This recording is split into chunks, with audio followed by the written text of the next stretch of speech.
Louis Vuitton is the #1 luxury brand in the world, valued at over $30 billion.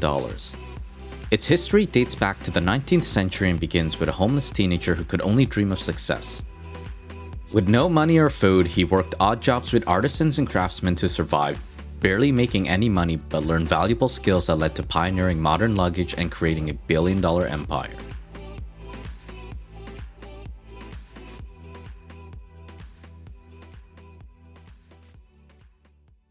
In the 19th century, Louis Vuitton was born and raised in Annecy, France to a farmer and hat maker. During that time, France was still recovering from the Napoleonic Wars, and many farmers, including the Vuittons, faced bankruptcy. Starting from a young age, Louis had no choice but to work on the family farm. From dusk to dawn, he planted and harvested crops, raised the animals, and stockpiled firewood. When Louis turned 10, life became even more difficult. His mother passed away, and soon after, his father remarried. Louis' stepmother was as wicked as the villains in fairy tales. She made Louis' life miserable, and eventually, he had enough.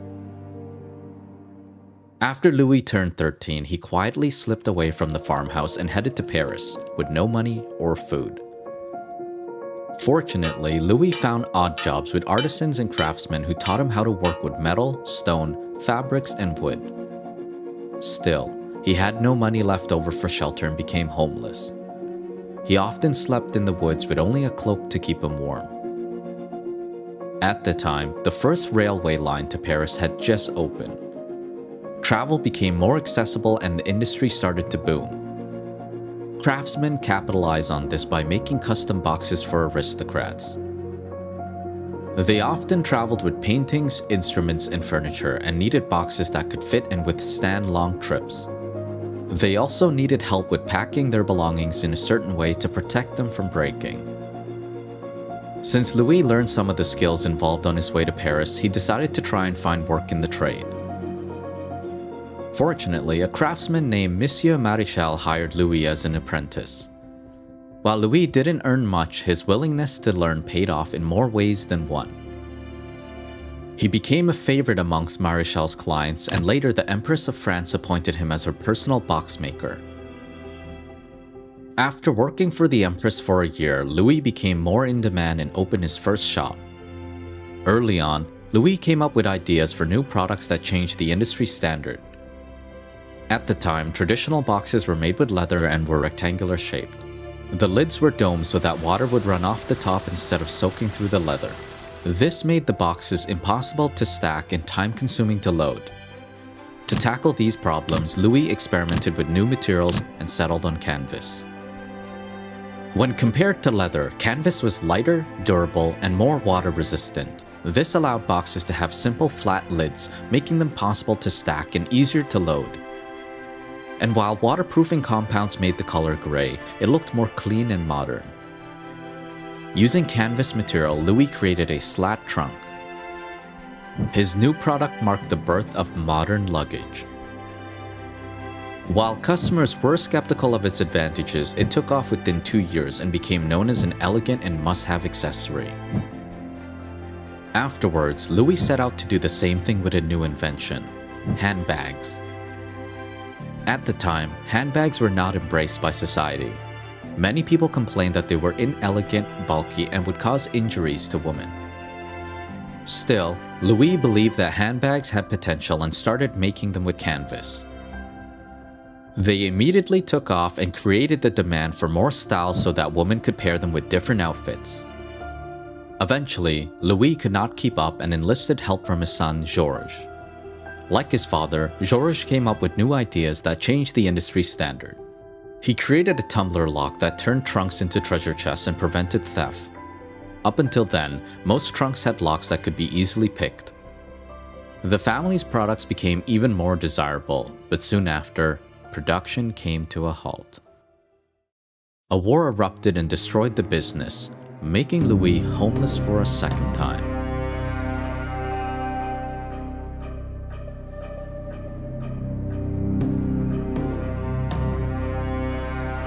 At the height of Louis's business, the Franco-Prussian War erupted. Louis and his family were forced to leave their home and workshop in Asnières outside Paris and head to the city. There, they lived in a cramped shelter amongst thousands of refugees. Food became so scarce that the Vuittons nearly starved to death. When the war ended, Louis returned home. He was devastated to find his materials stolen and his workshop destroyed. Using the remainder of his savings, Louis wasted no time in rebuilding his workshop and finding a new shop location. Fortunately for him, property prices dropped because of the war. Louis took advantage of the opportunity and purchased a shop in an upscale district. Within months of reopening, business was thriving again, and orders came in from all over the world. Louis now felt the need to try new and bolder ideas.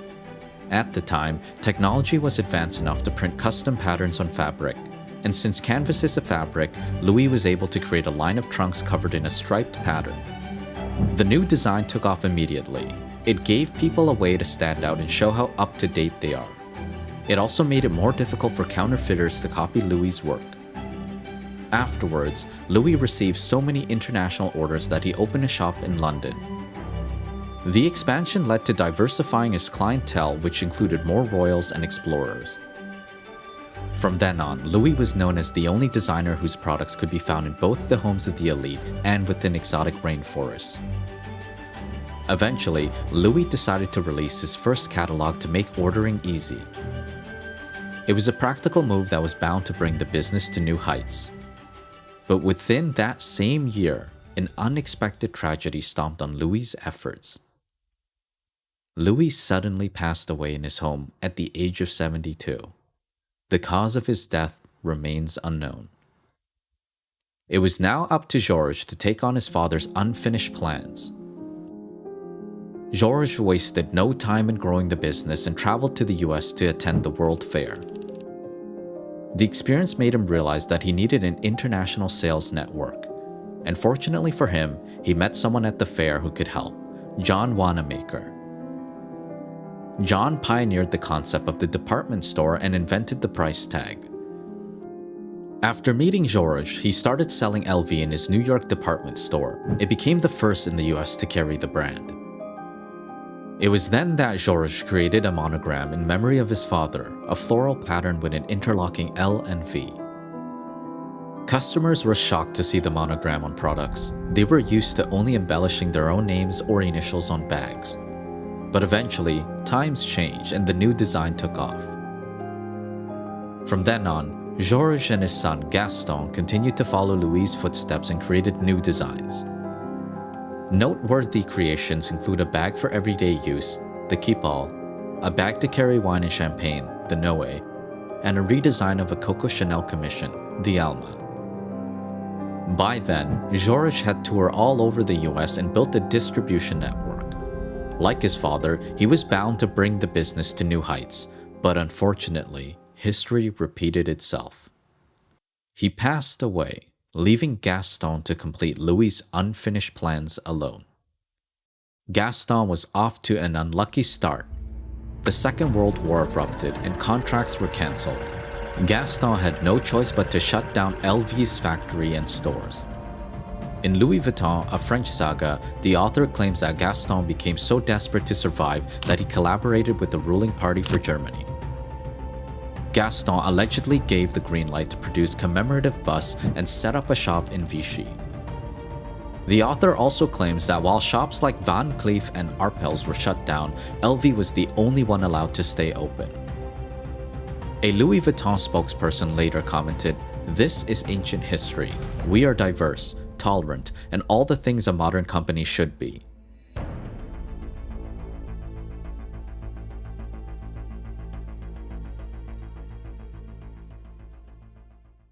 After the war ended, Gaston tasked his sons Henri, Jacques, and Claude with rebuilding the company. With their father's guidance, the sons ensured new models of luggage were made each year. But after Gaston's passing, business stagnated. Hard-sided luggage became less popular. Henri, Jacques, and Claude were divided about how to run the company. So they asked their sister's husband, Henri Racamier, to take over. By then, Henry founded and sold a steel trading company for a large profit. He had a keen business acumen and pivoted LV from wholesale to retail and tapped into the Asian market. Within 6 years, LV sales soared from $20 million to over $260 million. It was around then that Henry took LV public. The company's stock sold out after more than 1 million shares were sold. 2 months later, LV's stock price started to fluctuate. Analysts warned that sales might fall since counterfeit goods were on the rise. Still, Henry forged ahead with opening stores all over the world. Within just a few years, he proved the analysts wrong. LV reached nearly $1 billion in sales and merged with Moet Hennessy, a champagne and cognac producer, to form a luxury goods conglomerate, LVMH. The goal of both companies was to prevent the threat of an outside takeover. While the merger allowed LV to expand its investments, Henry found himself embroiled in management disputes with Moet Hennessy's president, Alain Chevalier. In hopes of gaining control, Henry asked a property developer named Bernard Arnault to be his ally, who agreed, but soon after, Henry realized that Bernard had his own ambitions. Bernard secretly bought a controlling interest in LVMH for himself and gained support from the Moet and Hennessy families. Afterwards, a legal battle between Henry and Bernard ensued. The courts favored Bernard and forced Henry to step down. From then on, LV fell behind when compared to other luxury brands. It was considered a smaller business and sales plummeted. No journalist dared to speak highly of the brand.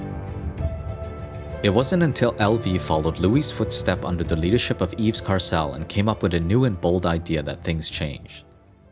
The company invited designers such as Vivienne Westwood, Isaac Mizrahi, and Manolo Blahnik to create handbags using its monogram for its 100th anniversary. At the time, such collaborations were practically unheard of, and handbags weren't a thing in the world of luxury.